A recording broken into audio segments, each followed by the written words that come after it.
Welcome back ulit sa aking channel. Kung gusto mong malaman kung anong maswerteng wallet sa darating na 2025, patapusin mo ang video hanggang dulo para malaman mo kung anong kulay ng wallet ang maswerte sa taong 2025, Year of the Wood Snake, at ang mga bawal gawin sa mga wallet natin. Alam naman natin tayong mga Pilipino, hindi tayo nahuhuli sa mga uso, lalo na sa usapang pampaswerte.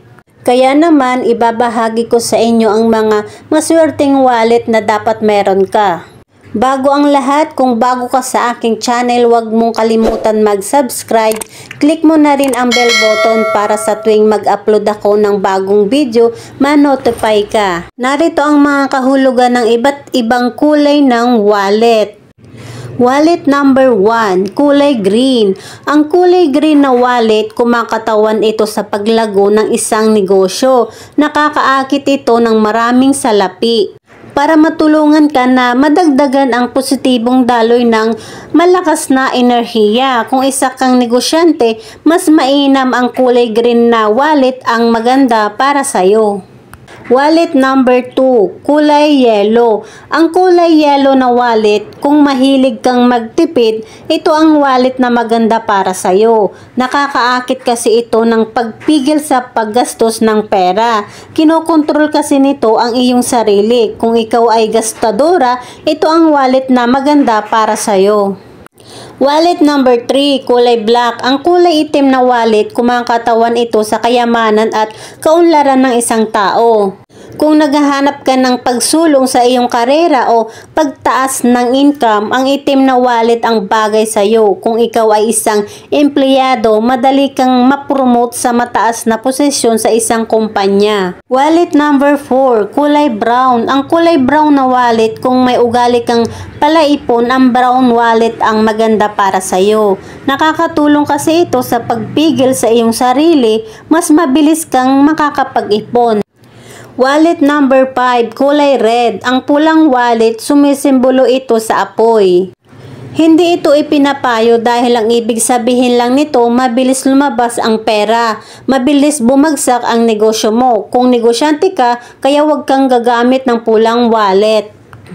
Wallet number 6, kulay blue. Ang kulay asul o bughaw na wallet, sumisimbolo ng tubig. Sa makatuwid, iaagos nito ang swerte. Dahil kahit anong gawin mong pag-iipon, pagtitipid, labas-pasok lang ang pera sa'yo. Pagdating sa karera o trabaho, hindi ka matatanggap sa trabaho.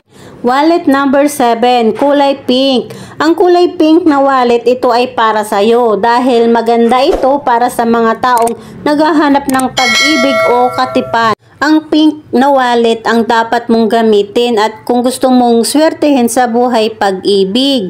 Kung nais mong mag-travel, makakatulong sa iyo ang pink na wallet. Wallet number 8, kulay purple. Ang kulay na purple na wallet, may pagkakapareho lang ang pink. Pagdating sa lab, maswerte ito. Pero ilalayo nito ang pera sa iyo dahil ikaw ay magiging magastos. Yung tipo na hindi ka makaipon dahil sa oras na magkapera ka, magkakaroon ka ng bigla ang gastusin.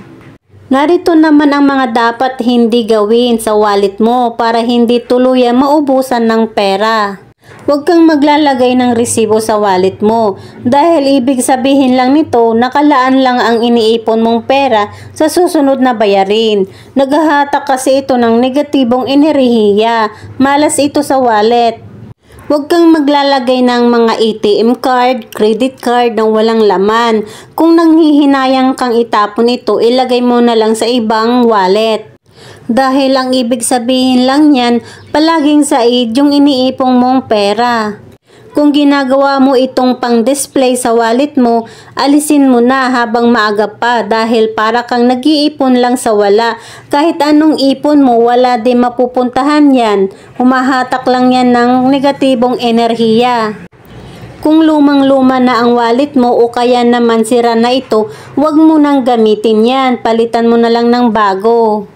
dahil humihikayat lang ito ng kamalasan sa wallet mo o sa iyong sarili. Kumbaga, may hirapan kang papasukin ang pera sa iyong sarili. Magkaroon ka man ng pera, mawawala din agad yan. Hindi natagal ang pera sa wallet mo.